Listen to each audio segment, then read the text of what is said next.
love, and peace. So, just because I feel like this is a huge paradigm shift and can be very helpful for people, I'm going to make this video that applies to the way modern people think, mainstream people think, and it applies to everything. It definitely applies to exoteric dualistic religions as well. But let me first give you an example that I think everyone can understand, can't deny. So we think dualistically, okay?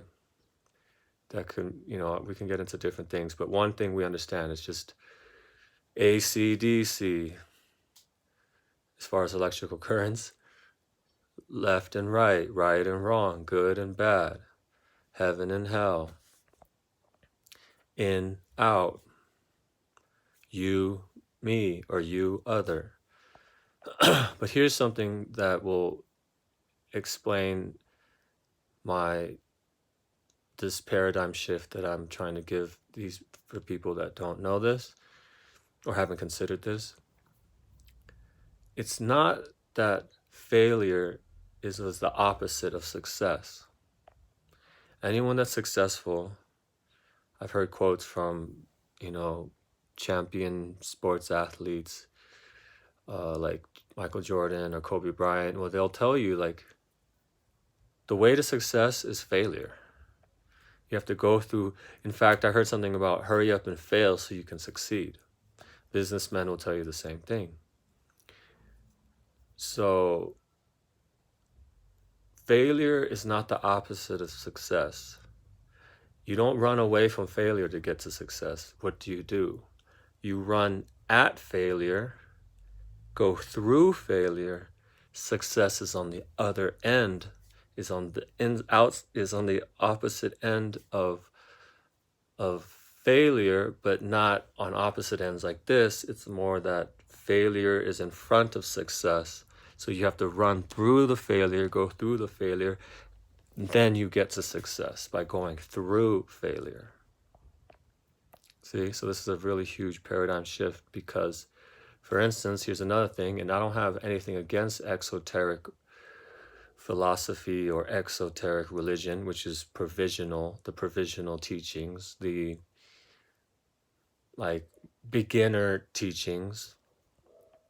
In fact, it's very helpful and it's understandable that you give provisional teachings first, but that's not, it keeps going. That's just the beginning. And unfortunately, exoteric religions just give you the provisional and then stop there.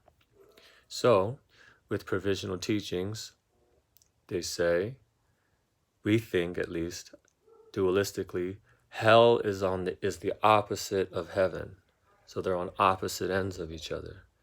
So that would imply that to get away from hell, to get away from demons, to get away from the devil, you run away from them and go towards heaven because they're on opposite ends. But as I just explained with failure and success,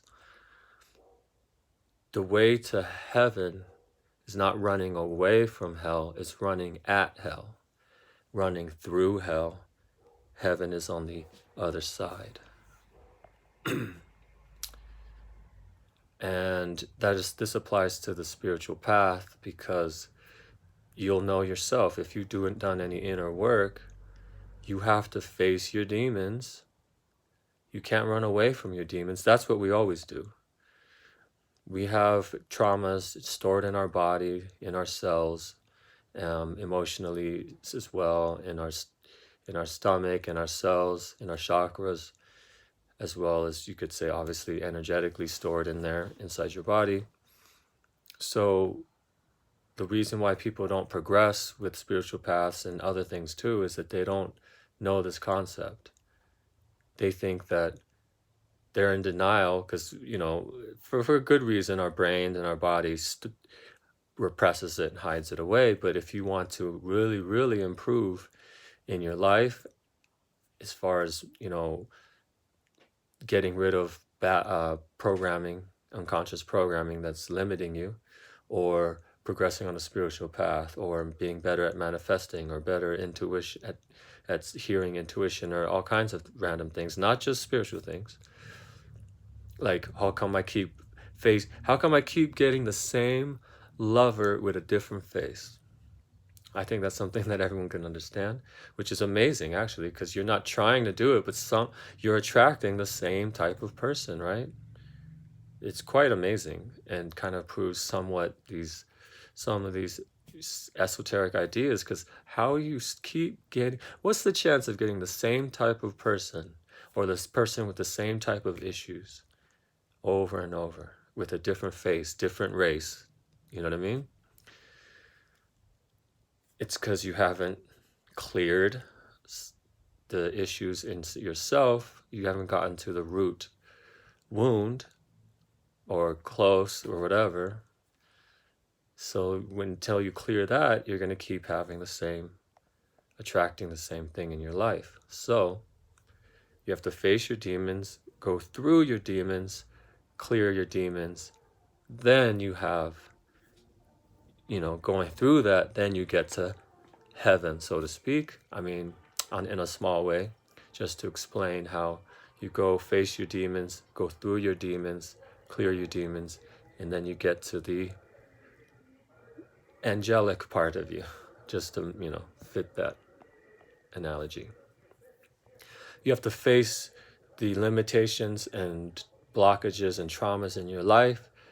You purify them, and that's why I always like to say we're undoing, we're not doing. You purify them by releasing all that, and then you can get more of what you want in life and be more at peace, suffer less, understand and live spiritual concepts, universal laws, etc. Okay? Hope this makes sense. Love and peace.